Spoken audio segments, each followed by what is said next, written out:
This video should have been made a long time ago, but let's finish it now instead. So I've tried to record this video, I don't know how many times already. Maybe like 10, 15 times. I've lost count. So hopefully this is the last time I'll ever record this, or at least this video. And we'll see when it goes up. If we rewind back time to the 22nd of February this year, I started my first ever Twitch stream over at twitch.tv/BobbyMcFart. You should follow me. I'd appreciate it. And if you don't, can't stop you. But on there, I played the first ever Assassin's Creed game and began this series that I've done ever since, with a big break in between. But the series is that I'm going to play each of the main Assassin's Creed games, and afterwards, I will be reviewing them after I completed each game. I might have delayed the review part for quite some time. I mean, I started this in February, and I am currently on Valhalla. Ooh. But since Valhalla keeps crashing on me, I seem to have all the time in the world. This whole series is hugely inspired by Jayvee's videos, where he plays Assassin's Creed in, well, last year and this year. Basically, playing Assassin's Creed in 2021 or 2022. Yada yada yada. If you appreciate this video, if you like it, and even if you like Assassin's Creed, or want a new creator to follow, please give him a follow. I'd appreciate it. As I said, huge inspiration. And let's get on with the video. Big disclaimer, I'm not a reviewer. I've never done any video type of review before, so this is my first time. If you have any tips for me, please let me know.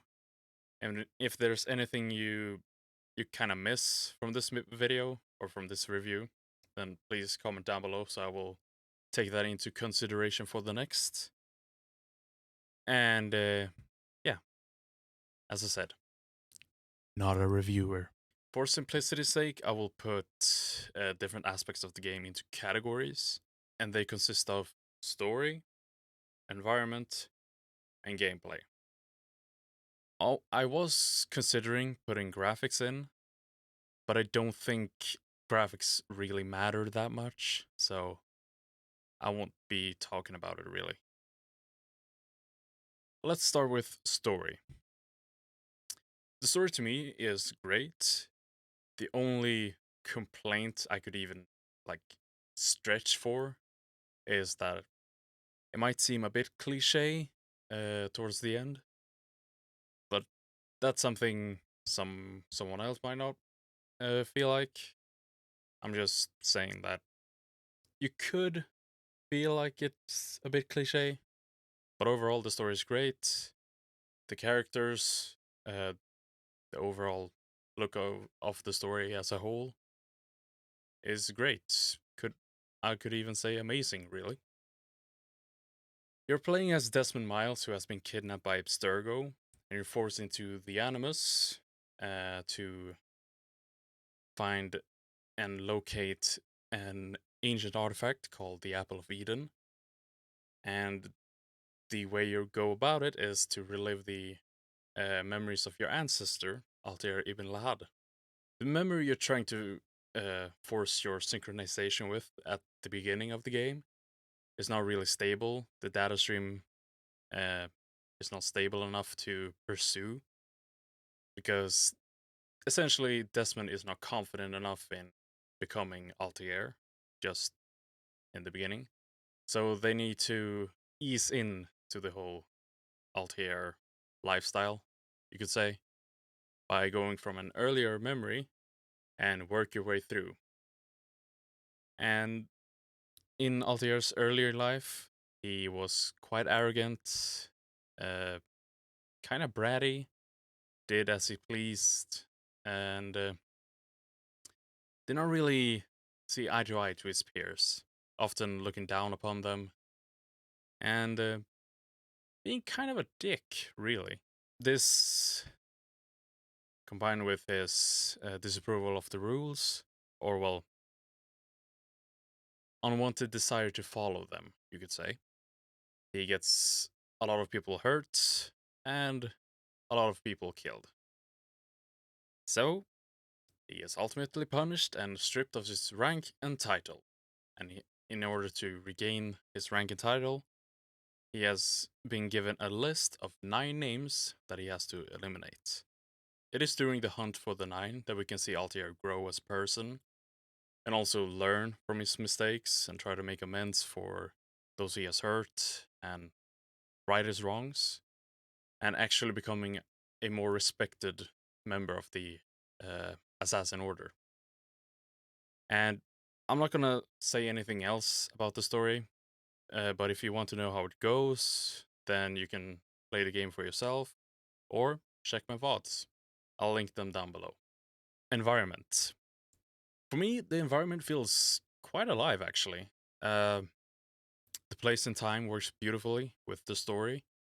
And you have 3 major cities. You have Damas, Akka, and Jerusalem.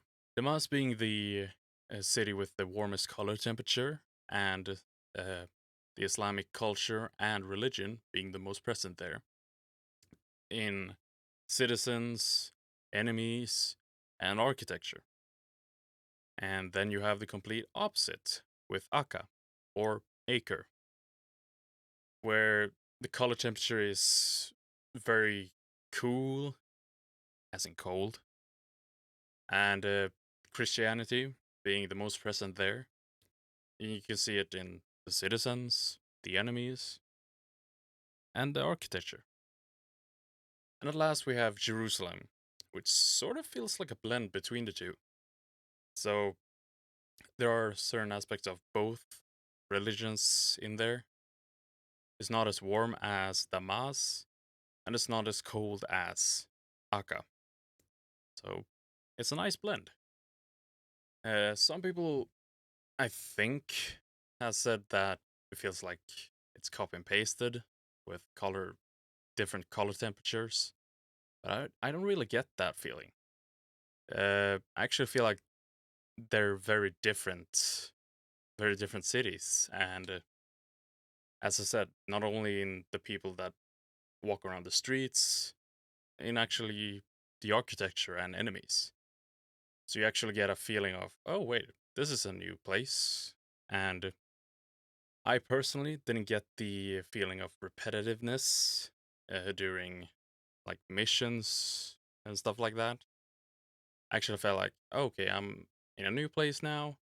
I need to do this and try and fix that, and so on and so forth. So yeah, the citizens also reacts to your actions. So if you kill someone in the middle of the street, they will like run around and run away from the body, uh, ultimately trying not to get killed. And the guards will actually attack you if they see that you did something bad. And then we have the helpful citizens that actually tries to grab the guards and probably giving you a few good licks in before they ultimately gets free. So yeah, for me, the environment feels great. I should just title this review "Great." Gameplay. Gameplay for me still feels great. Damn. Maybe I should say good instead.